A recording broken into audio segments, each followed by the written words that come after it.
Tua palavra é lâmpada para os meus pés, Senhor. Bem-vinda, bem-vindo ao nosso encontro com a palavra lâmpada para os meus pés. O evangelho proposto para este quarto domingo do Advento. Mateus, capítulo 1, versículos 18 a 24. A origem de Jesus Cristo foi assim. Maria, sua mãe, estava prometida em casamento a José. E antes de viverem juntos, ela ficou grávida pela ação do Espírito Santo. José, seu marido, era justo e, não querendo denunciá-la, resolveu abandonar Maria em segredo. Enquanto José pensava nisso, eis que o anjo do Senhor apareceu-lhe em sonho e lhe disse: José, filho de Davi, não tenhas medo de receber Maria como tua esposa, porque ela concebeu pela ação do Espírito Santo.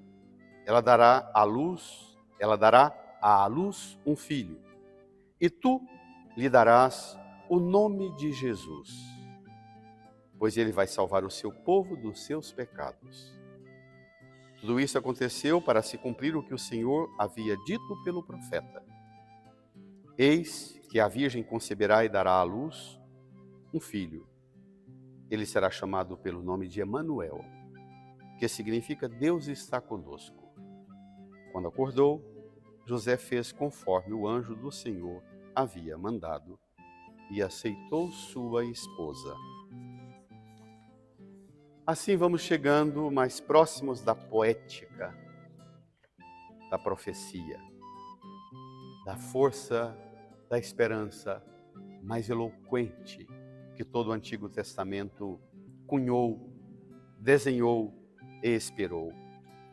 Quando é que Deus, afinal de contas, vai entrar na história e vai agir e fazer-nos superar toda a realidade de pecado, de sofrimento, de condenação, de dor, de tristeza que o mal impõe sobre nós? Quando é que Deus vem? Eis que chegou a hora. Estamos agora no capítulo 1 de Mateus. Nós vamos ler o Evangelho de Mateus ao longo do ano inteiro, até novembro do ano que vem. Fique atento, porque a gente já foi ao capítulo 23, no primeiro domingo, capítulo 3, no segundo domingo, no capítulo 11, no terceiro domingo, e agora no capítulo 1, no quarto domingo do Advento. Então, no tempo do Advento, nós folheamos o Evangelho de Mateus para ver os elementos que costuram, de começo ao fim, a apresentação que o evangelista faz, quem é Jesus. A origem de Jesus Cristo foi assim. Maria, sua mãe, estava prometida em casamento a José. E antes de viverem juntos, ela ficou grávida pela ação do Espírito Santo. O evangelista Mateus não descreve como Lucas aquele detalhamento do diálogo com o arcanjo. De forma breve, ele apresenta essa narrativa assim. Porque seguramente a comunidade dele não tinha dúvida sobre os elementos que compõem esse mistério.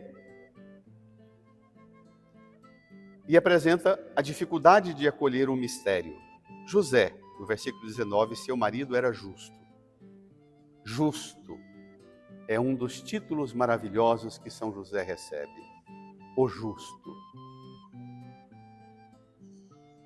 José, não querendo denunciá-la, resolveu abandonar Maria em segredo.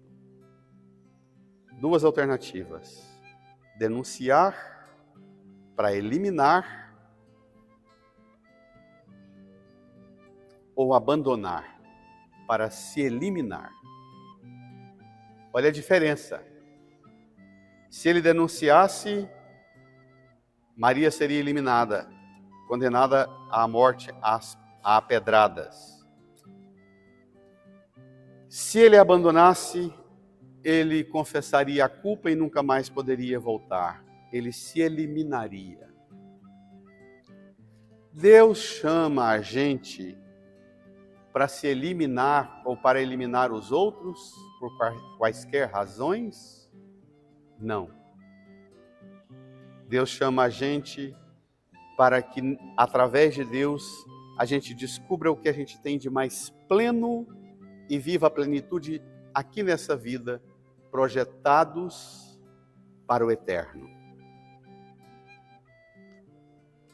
Resolveu abandonar Maria em segredo. Ou denuncia ou abandona.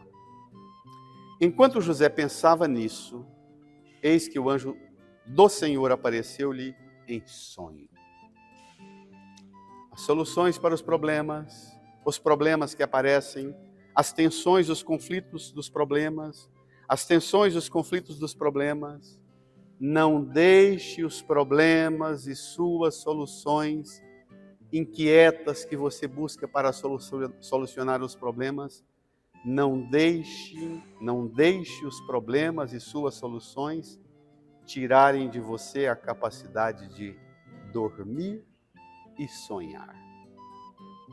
Primeira lição de São José. Está com um problema terrível. A noiva prometida em casamento aparece grávida. Ou denuncia para eliminá-la, ou foge para se eliminar. Mesmo assim consegue deitar e dormir, porque tem a consciência pura.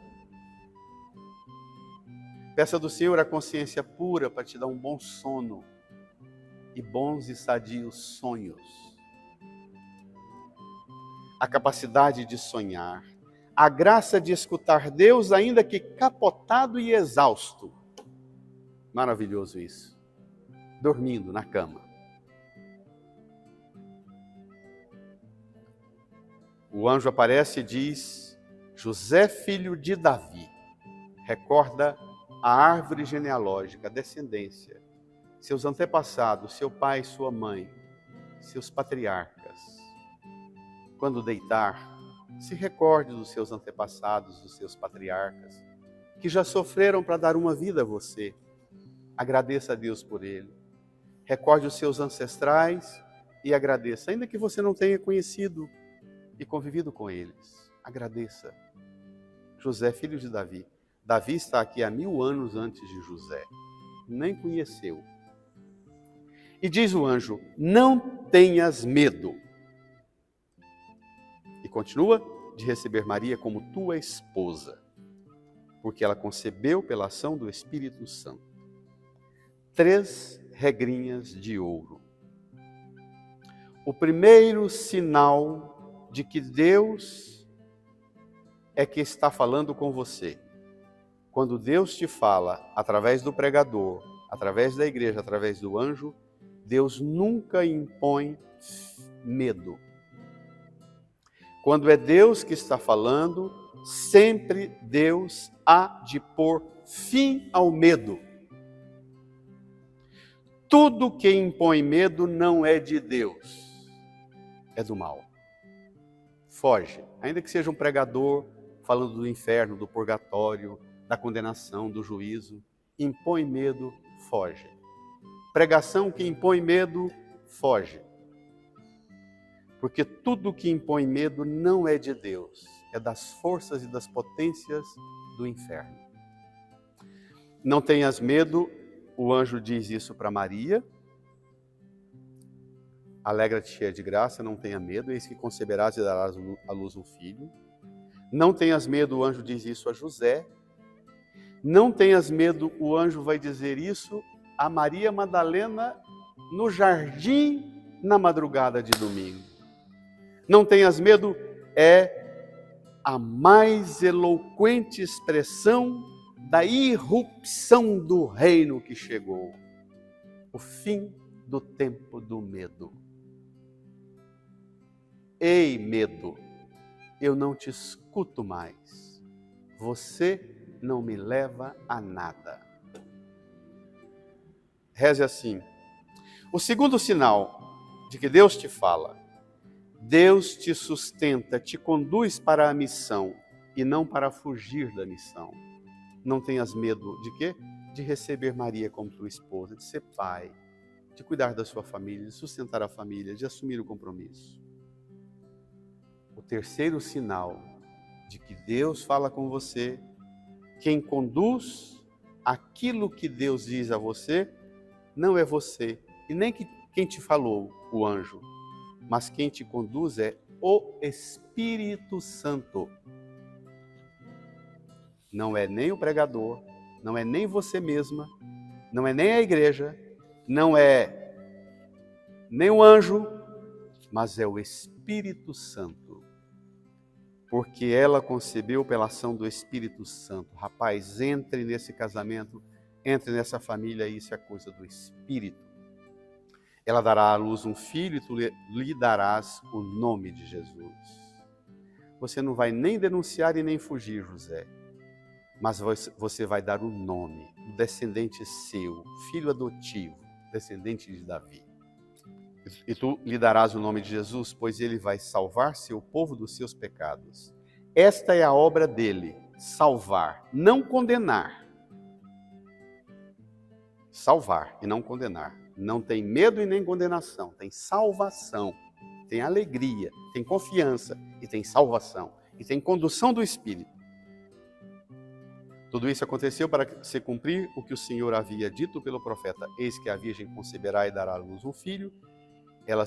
Ele será chamado pelo nome de Emanuel, que significa Deus está conosco. Quando acordou, José fez conforme o anjo do Senhor lhe havia mandado e aceitou sua esposa. José, você e Maria vão inaugurar o novo tempo. O tempo do eterno, o tempo de Deus, o tempo em que a distância entre Deus e cada pessoa humana foi superada. Através de você e através de Maria e da Sagrada Família, Deus está conosco. Acorda e faça. É Deus que te chama e te envia. Não é o medo, não é a cultura religiosa violenta que manda denunciar e apedrejar o pecador. Não é a cultura da ausência que o machismo impõe. Filho e família está dando problema? Abandona a mulher com os filhos, vai viver em outro estado. Vai arrumar uma esposa que não te dê trabalho. Não é a cultura religiosa violenta e não é a cultura da ausência que o machismo impõe. Deixe filho sem pai abandonado nesse mundo, José. Não é isso. Acorda e faz. Sonha, escuta, desperta e faz. Assim será o seu Natal. Dorme, sonha, escuta, acorda e faz. O Espírito te conduz. Amém.